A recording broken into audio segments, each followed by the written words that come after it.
బంగారం, బ్యాంకులు, ఇతర ప్రైవేటు సంస్థల్లో ఉన్న విడిపించి కొనబడను. కొమ్మూరి గోల్డ్, ఆంధ్ర మరియు తెలంగాణ. నమస్తే, వెల్కమ్ టు మనం టీవీ. ప్రస్తుతం మనతో పాటు ఉన్నారు సీనియర్ గైనకాలజిస్ట్ నిఖిత గారు. మ్యామ్ తో మాట్లాడదాం. హలో మ్యామ్, నమస్తే. నమస్తే అండి. మ్యామ్, ప్రెగ్నెన్సీ లేడీస్ లో చాలా మంది థైరాయిడ్, డయాబెటిక్ అయితే చూస్తున్నాం. థైరాయిడ్ అయితే ఎక్కువ మోస్ట్ కామన్ ప్రాబ్లం అయిపోయింది. అయితే ఈ థైరాయిడ్ కానీ డయాబెటిక్ కానీ మదర్ కి ఉంటే లోపల బేబీకి కూడా వస్తుంది అంటారా? ఏదైనా ఎఫెక్ట్ అవుతుందా? ఫ్యూచర్ అదంతా కంటిన్యూ అవుతుంది అంటారా? సో ఇప్పుడు మదర్కి షుగర్ అనేది ఉంటే అది బేబీకి వచ్చేస్తుంది అనేది కాదు. ఫస్ట్ థింగ్, మదర్కి డయాబెటీస్ ఉండటం వల్ల బేబీకి దానివల్ల ఏమేమి కాంప్లికేషన్స్ ఉండొచ్చు అనేది చూసుకుంటే, మదర్కి బ్లడ్ షుగర్స్ కంట్రోల్లో ఉన్నాయా, కంట్రోల్లో లేవా అనేది. మదర్కి బ్లడ్ షుగర్స్ కంట్రోల్లో ఉంటే నార్మల్ ఎవరికైతే ఏవేవి కాంప్లికేషన్స్ ఎక్స్పెక్ట్ చేస్తామో ఆ పలానా బేబీకి కూడా అవే కాంప్లికేషన్స్ ఉంటాయి, సపరేట్ గా ఏమీ ఉండవు. సో మదర్ కి ప్రతి నెల బ్లడ్ షుగర్స్ కరెక్ట్ గా మానిటర్ చేసిన దాంట్లో కూడా నార్మల్ గా ఉంటే పెద్దగా హడావిడి పడాల్సిన అవసరం లేదు. ఇప్పుడు బ్లడ్ షుగర్స్ అనేవి కంట్రోల్లో లేకపోతే ఏవేవి కాంప్లికేషన్స్ అవుతాయి. ఫస్ట్ 3 నెలల్లో మిస్క్యారేజెస్ అవ్వే అవకాశం ఉంటుంది మదర్ కి బ్లడ్ షుగర్స్ కంట్రోల్లో లేకపోతే. నెక్స్ట్ 5వ నెల స్కాన్ ఏదైతే మనం టిఫా స్కాన్ అని బేబీ ఆర్గన్స్ అన్ని ఎట్లా ఫామ్ అయ్యేవి అనేది చేయిస్తామో ఈ మదర్స్ కి ఖచ్చితంగా చేయిస్తాము. ఎందుకంటే ఏ మదర్ కి అయితే బ్లడ్ షుగర్ కంట్రోల్ లేదో ఆ మదర్ లో బేబీ ఆర్గన్స్ ఫార్మేషన్ ఇబ్బందులు ఉండొచ్చు. అంటే పేగులు సరిగా ఫామ్ అవ్వకపోవటం కానీ, హార్ట్ లో ఇబ్బందులు ఉండటం కానీ ఇవి చాలా ఎక్కువ ఉంటాయి ఈ మదర్స్. సో ఎవరికైతే బ్లడ్ షుగర్స్ చాలా ఎక్కువ ఉన్నాయి, వాళ్ళు ఏం మందులు వేసుకున్నా కానీ షుగర్ కంట్రోల్లో లేదో వాళ్ళకి మనము బేబీకి ఈ అనామలీ స్కాన్ అంటే ఆర్గన్స్ ఎట్లా ఫామ్ అయ్యాయి ఈ స్కాన్ ప్లస్ ఫీటల్ ఎకో అంటే పెద్దవాళ్ళకి ఎలా అయితే ఎకో స్కాన్ చేయిస్తామో గుండె అంతా ఎట్లా పనిచేస్తుందని ఈ బేబీస్కి కూడా గుండె అంతా ఎట్లా ఉంది ఏంటి అనే దానికోసం ఫీటల్ ఎకో కూడా చేయిస్తాం అనమాట. సో ఇది 5వ నెల వరకు. నెక్స్ట్ వచ్చేసి 7, 8, 9 నెలల్లో మదర్కి బ్లడ్ షుగర్స్ ఉండి అవి కంట్రోల్లో లేకపోతే ఏమేమి ఇబ్బందులు అవ్వచ్చు అంటే, ఉమ్మినీరు ఏదైతే బేబీకి చుట్టూరుతూ ఉంటుందో అది పాలిహైడ్రామ్యూస్ అంటే బేబీ ఉమ్మినీరు చాలా ఎక్కువ అయిపోతుంది అనమాట వీళ్ళలో. నెక్స్ట్ వచ్చేసి బేబీ బరువు ఏదైతే ఉందో అడ్డదిడ్డంగా పెరిగిపోతుంది బేబీ. సో బేబీ బరువు, నా బేబీ చాలా బాగా పెరిగిపోతుంది, నా ఫ్రెండ్కి 2 కిలోలే, నా బేబీ 3.5 కిలో అనేది కాదు. ఆ 3.5 కిలో అనేది మదర్ బ్లడ్ షుగర్ కంట్రోల్లో లేకపోవటం వల్ల అయింది, కానీ ఆ బేబీ అనేది అది హెల్దీ బేబీ వెయిట్ గెయిన్ కాదు. ఈ బేబీల్లో ఎలా ఉంటుందంటే వెయిట్ అంతా కూడా ఈ షోల్డర్స్ దగ్గర వచ్చేస్తుంది. సో నార్మల్ డెలివరీ టైంలో కూడా అది చాలా కష్టమైన ప్రాబ్లం అనమాట. అంతా ఇక్కడ ఉండటం వల్ల డెలివరీ అయ్యేటప్పుడు తల మరికి వచ్చేసి షోల్డర్స్ అడ్డంగా అక్కడ ఇరుక్కుపోతుంది. సో దీన్ని షోల్డర్ డిస్టోషియా అంటాం. సో ఇవి అన్ని కాంప్లికేషన్స్ బేబీ బరువు పెరిగిపోవటం వల్ల. బేబీ వెయిట్ 4 kgs కంటే ఎక్కువ ఉంది అంటే అప్పుడు నార్మల్ డెలివరీ ట్రై చేయడం కూడా కుదరదు, సిజేరియన్ చేయాల్సి ఉంటుంది.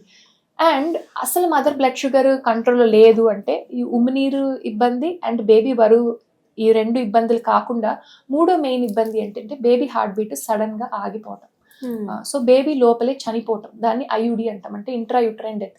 మదర్ బ్లడ్ షుగర్స్ అసలు కంట్రోల్లో లేవు, బాగా ఎక్కువ ఉన్నాయి, అటు ఇటు ఉన్నాయి, మదర్ బేబీ మూవ్మెంట్స్ చెక్ చేసుకోవటం లేదు, డయట్ అండ్ మెడికేషన్స్ సరిగా ఫాలో అవ్వకపోతే లాస్ట్ 2 వారాలు 39-40 వారాల ప్రెగ్నెన్సీ అప్పుడు ఫాలో అవ్వకపోతే గనక అప్పుడు బేబీ హార్ట్ బీట్ కూడా ఆగిపోయే ఛాన్స్ ఉంటుంది. సో అందువల్ల షుగర్ ఉన్న పేషెంట్స్ ఎవరైతే ఉంటారో వాళ్ళకి particular diet, particular exercise and close monitoring ఉంటుంది. వాళ్ళకి సపరేట్ ఫుడ్ అంటూ ఏంటుంటుంది మరి? అంటే ఎలాంటి అవాయిడ్ చేస్తారు? సో సపరేట్ ఫుడ్ అంటే ఇప్పుడు నువ్వు రైస్ తినకూడదు అట్లా అని కాదు, వాళ్ళ బరువు ఆ పర్టికులర్ పేషెంట్ బరువు ఏది ఉందో దాన్ని బట్టి డైట్ అంతా కూడా మనము ఫాలో. సో వాళ్ళు నార్మల్గా సౌత్ ఇండియనా, నార్త్ ఇండియనా, వాళ్ళ వెయిట్ ఏంటి, వాళ్ళ ఏజ్ ఏంటి, వాళ్ళకి మిగిలిన రిస్క్ ఫ్యాక్టర్స్ ఏమున్నాయి, ఇవన్నిటి బట్టి restriction diet, good protein diet పెడతాం. అంటే ఇప్పుడు ఎంటీ క్యాలరీస్, ఐస్ క్రీమ్స్ ఇట్లాంటివి and preservative items, pizzas, burgers, pastas ఇవన్నీ కూడా ఫుడ్ క్రేవింగ్స్ ఉంటాయి ప్రెగ్నెన్సీలో. సో అట్లాంటివి అవాయిడ్ చేస్తూ కాంప్లెక్స్ కార్బోహైడ్రేట్స్ అంటే మంచిగా ప్రోటీన్ డైట్, మిల్లెట్స్, ఇప్పుడు ఏదైతే మనము మిల్లెట్స్ ఇయర్ అని లాస్ట్ ఇయర్ సెలబ్రేట్ కూడా చేసుకున్నాము, ఇవన్నీ కూడా కాంప్లెక్స్ కార్బోహైడ్రేట్స్. సో ఇవి తినటం వల్ల బ్లడ్ షుగర్స్ మెయింటైన్ అవుతాయి and it is good for the pregnant mother. So including millets in their diet, good protein diet, ragi, pesarattu, మన పాతకాలం డైట్కి వెళ్ళిపోవడం. So all of that is actually very good. So ఫ్యాన్సీగా మనం ఓట్సో లేకుంటే ఈ కాన్ఫ్లెక్స్ ఇవన్నీ తినటం వల్లనే ఫాస్ట్ ఫుడ్ కల్చర్.